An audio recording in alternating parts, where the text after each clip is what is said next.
Hello दोस्तों, मैं हूं विजेश गुज्जर और आप देख रहे हैं हमारा यूट्यूब चैनल गुज्जर कोचिंग्स।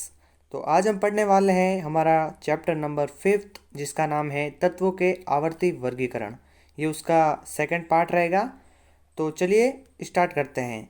उससे पहले यदि आपने हमारे चैनल को सब्सक्राइब नहीं किया है तो जल्दी से आप सब्सक्राइब कर लीजिए, जिससे आपको 10th का कंप्लीट सिलेबस इस चैनल पे मिल जाएगा।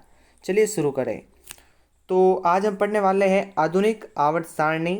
आधुनिक आवर्त सारणी जो है हेनरी मोजले साहब ने दी थी।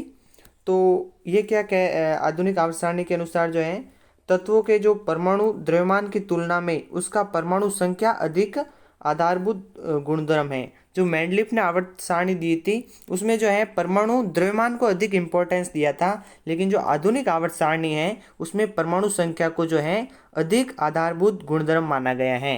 ठीक है। अब आधुनिक आवर्त सारणी नियम के अनुसार आधुनिक आवर्त सारणी क्या है, किस नियम के आधार पर दी गई है? तो ये तत्वों के गुणधर्म उसकी परमाणु संख्या के आवर्त फलन होते हैं। मतलब जो मेंडलीफ ने आवर्त सारणी दी थी उनमें जो तत्वों के गुणधर्म थे वो परमाणु द्रव्यमान के आवर्ती फलन थे, लेकिन जो आधुनिक आवर्त सारणी है उसमें तत्वों के गुणधर्म जो है परमाणु संख्या के आवर्त फलन यदि किसी भी आवर्त में जो है जो तत्व होते हैं वो उनके गुणधर्म एक समान होते हैं। ठीक है। तो चलिए आगे बढ़ते हैं। ये देख सकते हैं आप हमारी हेनरी मोजले ने जो पीरियोडिक टेबल सेट की है वो कुछ इस टाइप की दिखती है। यदि आपको ये पूरी पीरियोडिक टेबल याद करनी है मुंह जुबानी तो मैं आपको गारंटी देता हूँ आपको मेरा एक वीडियो है जिसका लिंक मैंने डिस्क्रिप्शन में दे दिया है, आप वहाँ से देख सकते हैं। वो एकदम मज़े में आपको जो है सिखाई जाएगी और वो आसानी से आपको समझ में भी आ जाएगी। ठीक है ना। तो उसकी आपको एक फ़ोटो दिखा देता हूँ किस प्रकार समझाई गई है। ये देख सकते हैं आप ग्रुप 15 को याद करने की जो मैंने ट्रिक बताई है वो है कि नेपाल, पाकिस्तान, ऑस्ट्रेलिया सब भिखारी। ठीक है ना। जिसमें नेपाल को एन से, एन को Nepal, P phosphorus, arsenic, antimony और बिस्मत आ रहा है इसमें। ठीक है ना।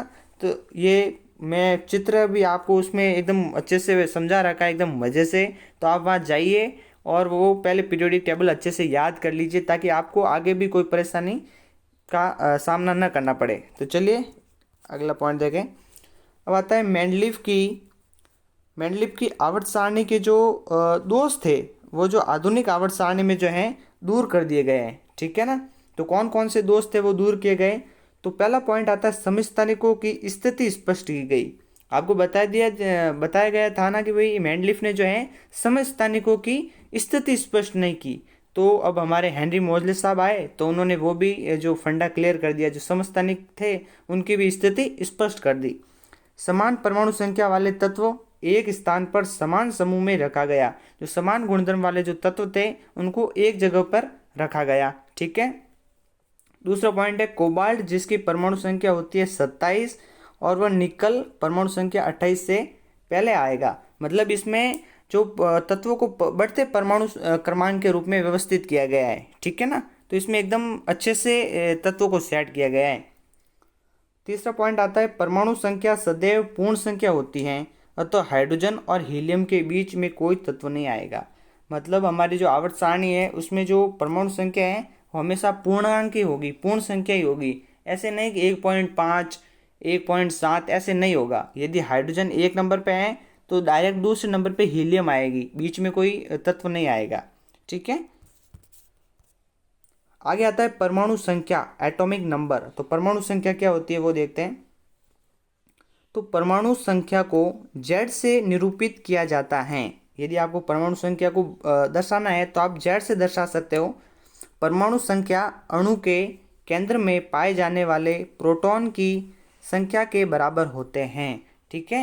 यदि जितने परमाणु संख्या होगी उसके बराबर जो है प्रोटॉन की संख्या भी होगी। यदि आपको किसी तत्व की परमाणु संख्या दे दे और आपसे पूछ लिया जाए कि इसमें प्रोटॉनों की संख्या कितनी होगी, तो आपको जो है परमाणु संख्या जितनी होगी उतनी प्रोटॉनों की संख्या भी बता देनी है। ठीक है। आधुनिक आवर्त सारणी में 18 स्तंभ है जिन्हें समूह कहा जाता है। जो हमारी खड़ी लाइन है ना 18, उनको हम कहते हैं समूह, और जो तिरछी लाइन है हमारी 7 उनको हम कहते हैं आवर्त। ठीक है। किसी भी आवर्त में पाए जाने वाले सभी तत्वों में कोषों की संख्या समान होती है। मतलब एक आवर्त में जितने भी तत्व पाए जाएंगे उनमें जो कक्षाएं होगी, किसी भी परमाणु के चारों ओर जो नाभिक के चारों ओर जो कक्षाएं होती है वो एक आवर्त में सभी तत्वों की सेम होती है। ठीक है ना।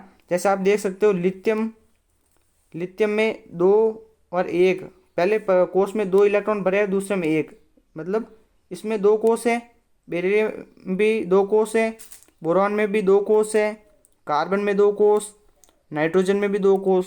तो इन सभी तत्वों में जो है कोषों की संख्या समान ही है, मतलब 2 ही है।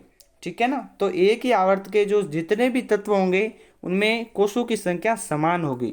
ठीक है, चाहे कोई सा भी आवर्त हो। एक समूह के सभी तत्वों में संयोजी इलेक्ट्रॉनों की संख्या समान होती है। ठीक है ना। संयोजी इलेक्ट्रॉन क्या होता है, तो जो सबसे बाहर वाली कक्षा होगी उसमें जितने इलेक्ट्रॉन होंगे वो संयोजी इलेक्ट्रॉन कहलाएंगे। ठीक है ना। तो एक समूह के जो सभी तत्वों में संयोजी इलेक्ट्रॉनों की संख्या भी समान होगी। मतलब कोई सा भी आप समूह ले लो, उसमें जो संयोजी इलेक्ट्रॉन होंगे, मतलब बाहरी कक्षा में इलेक्ट्रॉन होंगे, उनकी संख्या समान होगी।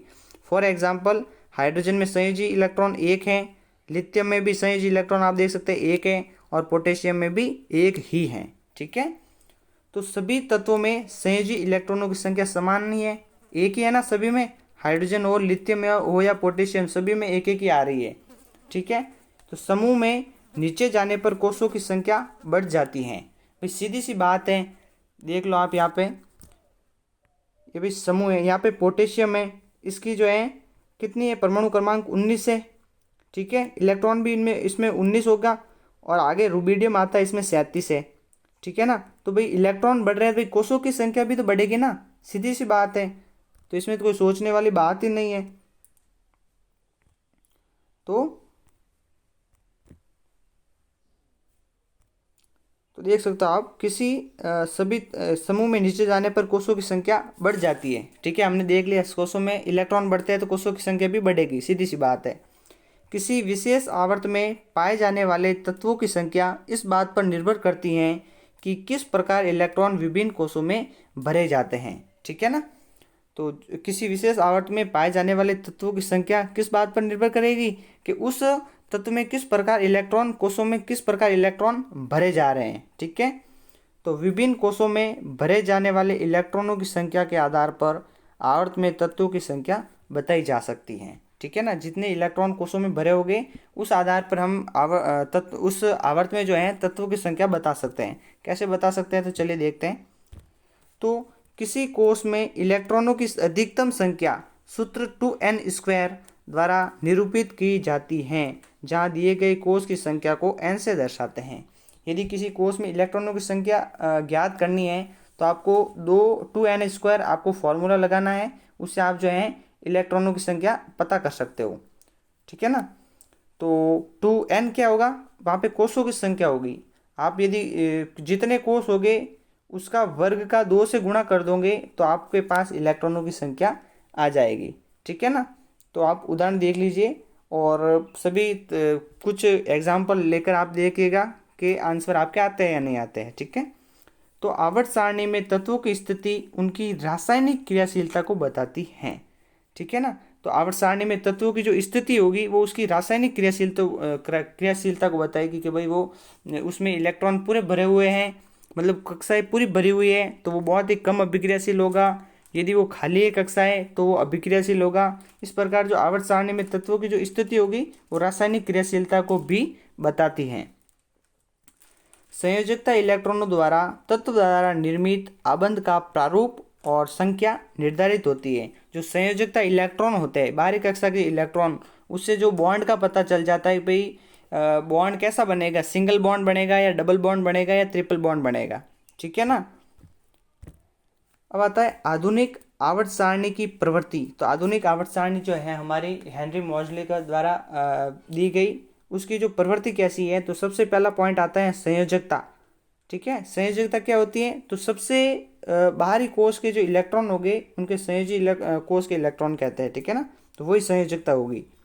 परमाणु के सबसे बाहरी कोष में उपस्थित इलेक्ट्रॉनों की संख्या संयोजकता कहलाती है। समूह में ऊपर से नीचे जाने पर संयोजकता समान रहती है, यदि आप समूह में जो है ऊपर से नीचे जाओगे तो संयोजकता समान ही रहेगी, परंतु यदि आवर्त मतलब तिरछी लाइनों में आवर्त में बाएं से दाएं जाने पर पहले 1 से 4 तक तो संयोजकता बढ़ेगी और उसके बाद जो है घटकर 0 हो जाएगी।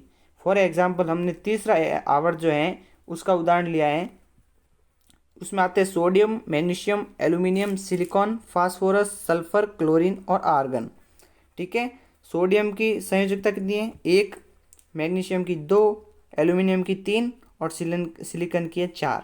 ठीक है ना, यहाँ तक तो ठीक था, लेकिन फास्फोरस में जैसे ही हम आए तो संयोजकता वापस कम होनी शुरू हो गई और फास्फोरस की संयोजकता हो गई 3, वापस सल्फर की होगी 2, क्लोरीन की 1 और आर्गन की 0 हो गई। ठीक है ना। अब आता है परमाणु साइज, एटम साइज। तो परमाणु साइज में क्या आता है देखते हैं। तो परमाणु साइज से परमाणु की त्रिज्या का पता चलता है। ठीक है, परमाणु साइज से किसका पता चलता है, परमाणु त्रिज्या का। और एक परमाणु के केंद्र से बाह्यतम कोश की दूरी ही परमाणु साइज है। मतलब किसी परमाणु का जो केंद्र होगा उससे जो सबसे बाहरी इलेक्ट्रॉन है उसके बीच की जो दूरी होगी उसके आधार पर हम परमाणु साइज पता कर सकते हैं। ठीक है, आवर्त में बाएं से दाएं जाने पर परमाणु साइज या त्रिज्या घटती है क्योंकि नाभिकीय आवेश में क्रमिक वृद्धि होती है। यदि आप आवर्त में मतलब तिरछी लाइनों में बाईं ओर से दाईं ओर जाते हो तो हमेशा परमाणु की जो साइज होगी वो घट जाएगी। क्यों घटेगी, तो किसी भी परमाणु का जो नाभिक होता है सेंटर पार्ट, वो क्या करता है, इलेक्ट्रॉनों को अपनी ओर खींचता है। ठीक है ना, तो आप यदि बाईं ओर से दाईं ओर जाते हो तो इलेक्ट्रॉन बढ़ते हैं। ठीक है, तो पहले 2 इलेक्ट्रॉन पर नाभिक का फोर्स लग रहा था। मान लो आपको समझाने का प्रयास करूं तो ये देख सकते हो आप, पहले यदि ये कोई सी भी कक्षा है, ये अंदर नाभिक है। ठीक है, तो यहाँ पे एक इलेक्ट्रॉन लगा हुआ है, यहाँ पे भी एक इलेक्ट्रॉन है। ठीक है, अब ये जो नाभिक है ये इन इलेक्ट्रॉनों को अपनी ओर खींच रहा है। ठीक है, अब हम आवर्त सारणी बाईं से दाईं ओर गए तो ये मान लो एक इलेक्ट्रॉन और बढ़ गया, तो अब ये नाभिक क्या करेगा, तीनों इलेक्ट्रॉनों को खींचेगा ना, तो ये परमाणु का साइज कैसा हो जाएगा, छोटा हो जाएगा। तो उसी प्रकार ये भी बोल रहा है कि भाई आवर्त में यदि हम बाएं से दाएं जाए तो परमाणु साइज घटता है। क्यों घटता है, कि नाभिकीय आवेश में वृद्धि हो जाती है। तो नाभिकीय आवेश की डेफिनेशन लिख सकते हैं आप कि किसी भी परमाणु के नाभिक द्वारा इलेक्ट्रॉनों पर लगने वाला आकर्षण बल नाभिकीय आवेश कहलाता है। ठीक है, तो अब आता है जो तीसरा आवर्त है उसमें sodium, magnesium, aluminium, silicon, phosphorus, sulphur और क्लोरीन। तो सोडियम का 186 है त्रिज्या, मैग्नीशियम का 160, एल्यूमिनियम का 143, सिलिकॉन का 118। तो आप देख सकते हैं लगातार त्रिज्या घट रही है, मतलब परमाणु साइज घट रहा है। ठीक है ना। अब आता है समूह में ऊपर से नीचे आने पर परमाणु त्रिज्या बढ़ती है। यदि आप समूह में ऊपर से नीचे आओगे तो परमाणु त्रिज्या बढ़ेगी, मतलब परमाणु का साइज बढ़ेगा, क्योंकि नए कोषों की संख्या बढ़ती है जिससे कि नाभिक और बाह्यतम कोष की दूरी बढ़ती जाती है। मतलब यदि आप आवर्त जो समूह है अपना, समूह में ऊपर से नीचे आते हो, यहाँ देख सकते हो आप, या ऊपर से नीचे आ रहे हो तो लगातार जो है परमाणु साइज बढ़ रहा है। क्यों बढ़ रहा है, कि जब आप ऊपर से नीचे आते हो तो इलेक्ट्रॉनों की संख्या भी बढ़ती है। इलेक्ट्रॉनों की संख्या बढ़ेगी तो ऊपर कक्षाएं भी बढ़ेगी। तो कक्षाएं बढ़ेगी तो मान लो यदि ये पहले एक कक्षा थी, ठीक है, और इसके अंदर ये समझ लो ये नाभिक था, तो पहले ये पूरी भर गई और उसके बाद एक और कक्षा हमने लगा दी बाहर, तो ये नाभिक इसको खींच रहा है, इस इलेक्ट्रॉन को खींच रहा है। अब इस बाहर वाला इलेक्ट्रॉन को ये खींचने में इसको ज़्यादा जोर लगाना पड़ेगा, क्योंकि बीच में ये इलेक्ट्रॉन भी आ रहे हैं, तो ये अच्छे से इन इलेक्ट्रॉनों को खींच नहीं पाएगा, जिससे ये कक्षाएं जो हैं और बड़ी होती जाएगी। इसलिए जो है समूह में यदि हम जो है ऊपर से नीचे जाते हैं तो परमाणु की आकार हमेशा बढ़ेगा। ठीक है, यहाँ देख सकते हैं आप लिथियम, सोडियम, पोटेशियम, रुबिडियम और सीजियम की ओर जब आप नीचे जा रहे हो तो परमाणु का आकार बढ़ता जा रहा है। ठीक है ना। अब आता है धात्विक गुण। ठीक है, तो धात्विक गुण का अर्थ है किसी तत्व के परमाणु द्वारा इलेक्ट्रॉन त्यागने की क्षमता। मतलब कोई भी तत्व जितने ज़्यादा इलेक्ट्रॉन त्यागेगा उसमें उतना ही अधिक धात्विक गुण होगा। ठीक है, आवर्त सारणी में बाएं तरफ है जो धातुएं हैं वो आवर्त सारणी में बाईं तरफ रखी गई है। ठीक है। आवर्त में बाएं से दाएं जाने पर धात्विक गुण कम हो जाता है क्योंकि इलेक्ट्रॉन पर नाभिकीय आवेश बढ़ता है, इलेक्ट्रॉन त्यागने की प्रवृत्ति घट जाती है। जब हम आवर्त में बाएं से दाईं ओर जाते हैं तो धात्विक गुण थोड़ा कम हो जाता है। तो क्यों होता है? क्योंकि जब बाएं से दाईं ओर जाते हैं तो नाभिक जो है इलेक्ट्रॉनों को तेजी से खींचता है। जब इलेक्ट्रॉनों की कोष में संख्या बढ़ जाती है तो इलेक्ट्रॉनों को नाभिक तेजी से खींचता है, जिससे इलेक्ट्रॉन आसानी से बाहर नहीं जाते हैं। तो धात्विक गुण कब आएगा? जब इलेक्ट्रॉन आसानी से बाहर जाएंगे। तो इसमें से आसानी से बाहर जा ही नहीं रहे, तो धात्विक गुण कैसा घट जाता है। ठीक है ना। तो धातु इलेक्ट्रॉन खोते हैं तो धनायन बनाते हैं। जब कोई इलेक्ट्रॉन दान करता है, इलेक्ट्रॉन बाहर निकालता है तो धनायन बनता है, और जब इलेक्ट्रॉन ग्रहण करेगा तो ऋणायन बनाएगा। ठीक है। अतः धातु वैद्युत धनात्मक तत्व कहलाते हैं। समूह में ऊपर से नीचे आने पर धात्विक गुण बढ़ता है क्योंकि संयोजकता इलेक्ट्रॉनों पर नाभिकीय आवेश घटता है तथा बाहरी इलेक्ट्रॉन सुगमता पूर्वक निकल जाता है। ठीक है। तो समूह में यदि हम ऊपर से नीचे आते हैं तो धात्विक गुण बढ़ता है क्योंकि कक्षाओं की संख्या बढ़ जाती है, जिससे इलेक्ट्रॉन आसानी से बाहर निकल सकता है, चुपके से नाभिक से आंख चुराकर बाहर भाग जाता है। अब आता है अधात्विक गुणधर्म। क्या आता है? अधात्विक गुणधर्म। तो अधातुएं वैद्युत ऋणात्मक होती हैं। ये इलेक्ट्रॉनों को ग्रहण करती है। जो इलेक्ट्रॉन ग्रहण करेगा, किसी से कर्जा लेगा, तो उस पर हमेशा ऋणायन आएगा, ऋणात्मक उसका आयन हो जाएगा। ठीक है। अधातुएं आवर्त सारणी में दाईं ओर पाई जाती हैं। अधातुएं कहाँ पाई जाएगी? दाईं ओर। आवर्त में बाएं से दाएं जाने पर अधात्विक गुण बढ़ेगा क्योंकि प्रभावी नाभिकीय आवेश बढ़ने के कारण इलेक्ट्रॉन ग्रहण करने की प्रवृत्ति बढ़ जाती है। मतलब जब हम बाएं से दाएं जाते हैं तो इलेक्ट्रॉन बाहर नहीं निकल पाते, तो बाहर नहीं निकलेंगे तो अधात्विक गुण बढ़ेगा। ठीक है। समूह में ऊपर से नीचे आने पर अधात्विक गुण कम होगा क्योंकि प्रभावी नाभिकीय आवेश कम हो जाता है, जिससे इलेक्ट्रॉन अपनाने की क्षमता कम हो जाती है। जब हम समूह में ऊपर से नीचे जाते हैं तो इलेक्ट्रॉन तो आसानी से बाहर भाग जाते हैं, जिससे धात्विक गुण बढ़ जाता है, और धात्विक गुण बढ़ेगा तो अधात्विक गुण ऑटोमेटिक कम हो जाएगा। ठीक है। अब आता है आवर्त सारणी के मध्य में उपधातु या अर्ध धातुएं पाई जाती हैं। ये कुछ गुण धातुओं के तथा कुछ गुण अधातु के दर्शाते हैं। मतलब हमारी जो आवर्त सारणी का जो सेंटर वाला पार्ट है ना, वो उसमें जो है उपधातुएं पाई जाती है। तो उपधातुएं क्या होती हैं? तो ऐसी धातुएं जिनमें धातु और अधातु, ऐसे तत्व जिनमें धातु और अधातु के दोनों के गुण हो, वो उपधातु कहलाती हैं। ठीक है। तो धातु ऑक्साइड सारी प्रकृति के होते हैं। यदि किसी धातु के साथ ऑक्सीजन जुड़ी हुई है तो धातु ऑक्साइड कहलाएगा, और वो उसकी प्रकृति कैसी होगी? क्षारीय। और यदि किसी अधातु के साथ ऑक्सीजन जुड़ी हुई है तो उसे हम अधातु ऑक्साइड कहेंगे, और उसकी प्रकृति अम्लीय होगी। ठीक है। अब जो भी हमने पढ़ा है परमाणु साइज, धात्विक गुण, उसे हम एक पीरियोडिक, एक जो हमारी सारणी के से हम समझने का प्रयास करते हैं बहुत ही शॉर्ट में। तो क्रम संख्या 1 में आप परमाणु साइज देख लो। आवर्त में परमाणु साइज कम होता है। क्यों होता है? कि प्रभावी नाभिकीय आवेश बढ़ जाता है, जिससे नाभिक और इलेक्ट्रॉन के बीच परस्पर आकर्षण बढ़ता है। फलस्वरूप इलेक्ट्रॉन और नाभिक के मध्य दूरी घटती है। मतलब यदि हम आवर्त में जो है परमाणु साइज कम हो जाता है। क्यों होता है? कि जब हम बाएं से दाईं ओर जाते हैं तो इलेक्ट्रॉनों की संख्या बढ़ती है। तो इलेक्ट्रॉनों की संख्या बढ़ती है तो नाभिक जो है इलेक्ट्रॉनों को अपनी ओर आकर्षित करता है, जिससे हमारे जो परमाणु होगा उसका साइज छोटा हो जाएगा। ठीक है, सीधी सी बात है। और यदि समूह में मतलब ऊपर से यदि नीचे जाए तो नाभिक का आकार बढ़ता है। क्यों बढ़ता है? क्योंकि कक्षाओं की संख्या बढ़ जाती है, जिससे नाभिक जो है इलेक्ट्रॉनों को आसानी से नहीं खींच पाता, जिससे नाभिक का आकार परमाणु का आकार कैसा हो जाता है? बड़ा हो जाता है। ठीक है। अब आता है धात्विक गुण। तो आवर्त में धात्विक गुण हो जाएगा कम। क्यों होगा? क्योंकि जो इलेक्ट्रॉन को नाभिक आसानी से खींचेगा तो इलेक्ट्रॉन बाहर नहीं जा पाएंगे। ठीक है ना। और समूह में जो धात्विक गुण होगा बढ़ेगा क्योंकि कक्षाओं की संख्या बढ़ जाएगी। ठीक है ना। ये सब में एक ही फंडा हो रहा है, कक्षा वो क्या नंबर हो रहा है, ठीक है ना, नाभिक आवेश वो, ठीक है ना, ये बात आपको ध्यान रखनी है। अब आता है अधात्विक गुण। तो अधात्विक गुण आवर्त में जो है अधात्विक गुण बढ़ेगा। तो क्यों बढ़ता है? तो प्रभावी नाभिकीय आवेश बढ़ने के कारण इलेक्ट्रॉन ग्रहण करने की प्रवृत्ति बढ़ती है, ठीक है।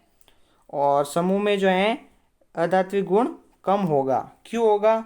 तो प्रभावी नाभिकीय आवेश कम होने के कारण इलेक्ट्रॉन अपनाने की क्षमता कम हो जाती है, इसलिए जो है अधात्विक गुण समूह में कम हो जाता है, ठीक है। तो ये जो भी आपको मैंने आज तक पढ़ाए हैं, तो आपको नोट्स बना लेने हैं और आज आपको जो है अपनी बोर्ड की तैयारी शुरू कर देनी है। और इसी के साथ आज हमारा जो केमिस्ट्री जो का पार्ट है वो कंप्लीट हो चुका है, और हम आगे से जो है अब हमारा जो बायो वाला पार्ट आएगा उसे हम शुरू करेंगे, ठीक है। तो हमारे साथ बने रहिएगा। हम 10th का बहुत जल्द जो है कोर्स कंप्लीट करने वाले हैं। Thank you, bye bye.